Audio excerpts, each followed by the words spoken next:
Cette scène inédite que vous avez vue sur nos antennes en direct, cette scène inédite au palais de Tokyo, au Japon, l'abdication de l'empereur Akihito, le souverain, s'est livré à d'ultimes rituels avant de céder officiellement le trône à son fils aîné, le prince héritier Naruhito.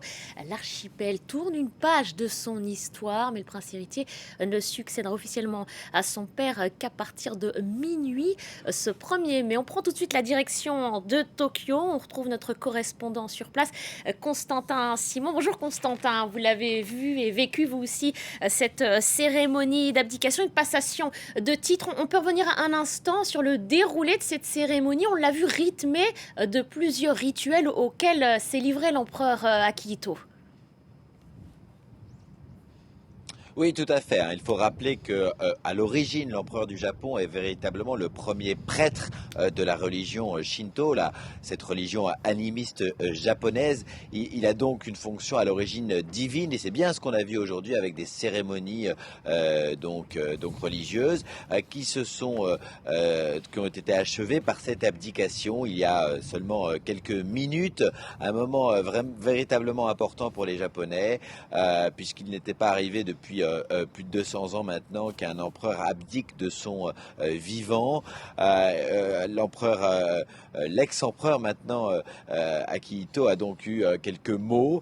Il a remercié du fond de son cœur les Japonais pour l'avoir soutenu dans son rôle de symbole de l'État et d'unité du peuple japonais. Il faut rappeler que depuis la fin de la Seconde Guerre mondiale, l'empereur du Japon n'a plus de pouvoir politique. Avant, il était un quasi-dieu, et il est retombé plus bas, en tout cas, que le Premier ministre. Il n'a pas de rôle politique, mais il incarne cette unité, et c'est bien ce qu'a dit l'empereur Akihito dans son dernier discours, dernier message. Il a aussi remercié en tant que couple, et ça, c'est très caractéristique du règne qui vient de se terminer, ces 30 ans de l'ère Heisei, donc un empereur qui était toujours accompagné de sa femme jusqu'à son dernier discours. On l'a vu il y a quelques minutes. Et Constantin, quelle réaction aujourd'hui à Tokyo? On a vu plusieurs dizaines de personnes braver la pluie pour pouvoir être au plus près de cette salle des pins et de ce palais de Tokyo pour assister à cette cérémonie. Comment est-ce qu'on vit ce tournant dans l'histoire de l'archipel? Avec une certaine, évidemment, de l'enthousiasme aujourd'hui, mais une certaine sérénité, je dirais. En 1989, lors de la dernière transition, eh bien, l'empereur Hirohito, cet empereur un peu controversé qui avait mené le Japon dans la Seconde Guerre mondiale, eh bien, quitté le pouvoir en mourant. Il y avait donc un deuil, il y avait une certaine noirceur, tristesse. L'État n'était pas tout à fait préparé. Évidemment, ces morts étaient surprenantes, et la transition devait être faite de manière un peu rapide.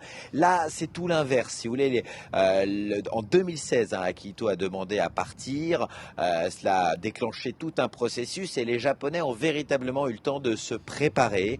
On en parle énormément depuis plusieurs semaines. Ils ont réfléchi sur eux-mêmes ce qu'avait été cette période de 30 ans, parce que au Japon, un empereur est associé à une ère. Donc voilà, 30 ans qui s'achèvent. Qu'est-ce qui est devenu le Japon, et qu'est-ce qui va devenir sous le prochain empereur, donc le prince Naruhito, qui, dans quelques heures, eh bien, succédera sur le trône du chrysanthème. Et puis peut-être un mot, Constantin, si vous le voulez bien, à propos de la future impératrice Michiko, une ancienne diplomate de formation. On dit qu'elle a un peu de mal à se projeter dans son futur rôle.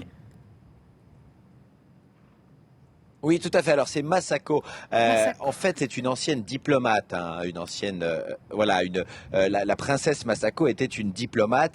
Elle a été un peu surprise de se retrouver dans cette vie assez codifiée. Il faut rappeler que la vie des empereurs et des impératrices, de toute la famille royale, est très très codifiée. Elle a dû renoncer à ses voyages, et elle a eu énormément de pression pour qu'elle donne un héritier mâle, donc au trône du chrysanthème, ce qui n'a pas été possible. Elle n'a eu qu'une fille. Résultat, elle est depuis plusieurs années en dépression, et elle vit mal cette arrivée au pouvoir. Est-ce qu'elle va être capable d'avoir le même rôle que l'avait l'impératrice qui quitte le trône aujourd'hui, qui était très active, qui accompagnait son mari dans tous ses déplacements? Eh bien, on le saura évidemment dans les prochains mois. Merci beaucoup, Constantin, pour tous ces éléments. Constantin Simon, direct depuis Tokyo. Et puis